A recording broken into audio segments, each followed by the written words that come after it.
Vote machine hacking दावे की जांच होनी चाहिए, हैकर्स के आरोपों की जांच हो। हमारा हैकर्स से कोई लेना देना नहीं है, ये क्लियर कर चुके हैं अभिषेक मनु सिंह भी। यहां तक कि सिब्बल की मौजूदगी पर भी उन्होंने कहा कि वो पार्टी की तरफ से वहां नहीं गए थे। उन्होंने कहा इस काम से कोई लेना देना नहीं। सीधे चलते हैं प्रेस कॉन्फ्रेंस पर। कि आपको याद रहे कि हमने, और उसमें मैं भी शामिल था, कोलकाता में बड़ी यूनिटी रैली के बाद जो प्रेस कॉन्फ्रेंस हुई थी जिसमें मैं खुद भी शरीक हुआ था, बड़ा स्पष्ट कहा था। आज कांग्रेस के पोडियम से एआईसीसी से 4:15 बजे मैंने वो बात दोहराई। वो उस बात का मूल तथ्य क्या है?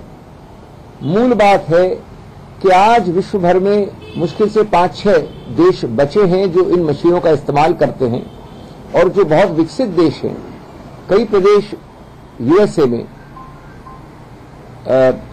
जर्मनी, हॉलैंड इत्यादि में जहां था ये प्रचलित, वहां भी डिसकंटिन्यू हो गया है, रोक दिया गया है। अफ्रीका के कुछ देश और भारत करते हैं। तो आदर्श स्थिति ये होगी हमारे अनुसार, वो सभी पार्टियों के अनुसार जो कोलकाता में थी, कि हम वापस फिजिकल बैलेट पे चले जाएं। लेकिन नंबर 2, साथ साथ हम समझते हैं कि क्योंकि ये चुनाव निकट भविष्य में है, समय कम है, इसलिए ये बदलाव हो नहीं सकता। तो आप अभिषेक मनु सिंघवी को सुन रहे थे। रजत राकेश टंडन मेरे सहयोगी इस पर मौजूद है। रजत, अब कांग्रेस की तरफ से जो स्टैंड सामने आए, उन्होंने कपिल सिब्बल की मौजूदगी पर भी क्लैरिटी दे दी। दूसरा, वो ये कह रहे हैं कि जो भी आरोप लगाए गए उसकी जांच तो कर लीजिए कम से कम।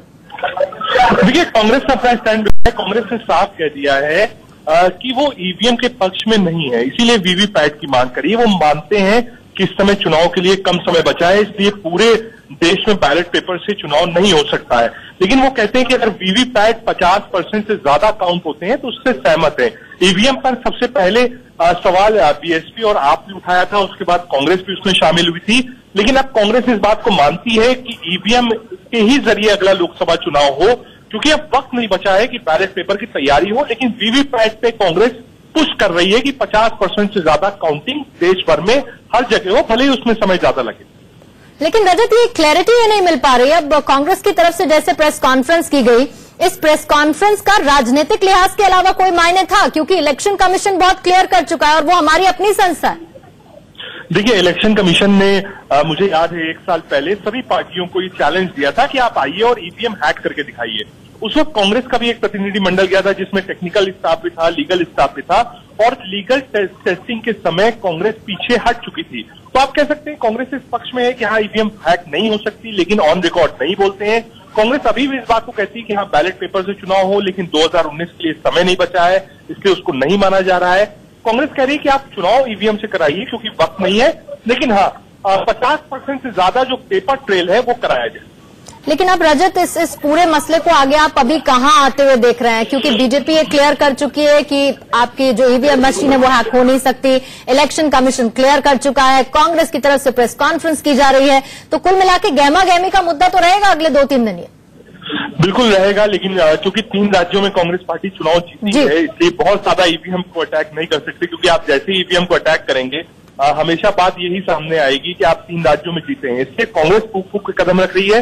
कांग्रेस साफ कह रही है कि आप चुनाव कराइए, लेकिन ट्रेल कराइए। बहुत बहुत शुक्रिया रजत आपका जानकारी के लिए। तो देखिए, कांग्रेस की तरफ से कह दिया गया है कि हमारा दावों और आरोपों से किसी तरह का कोई लेना देना नहीं है। कांग्रेस ये भी कह रही है कि कपिल सिब्बल वहां मौजूद थे, लेकिन कांग्रेस नेता के तौर पर मौजूद नहीं थे, यानी कि कांग्रेस पार्टी का इससे कोई लेना देना नहीं है। ये क्लियर कर चुकी है कांग्रेस। वो ये कह रही है कि ईवीएम को लेकर, ईवीएम हैकिंग को लेकर जो आरोप लगाए गए हैं उनकी जांच की जानी चाहिए। लोकसभा चुनाव से पहले ये देश को हिलाने वाला बड़ा मुद्दा है, राजनीतिक मुद्दा ईवीएम, जिसे लेकर पहले भी सवाल खड़े होते रहे।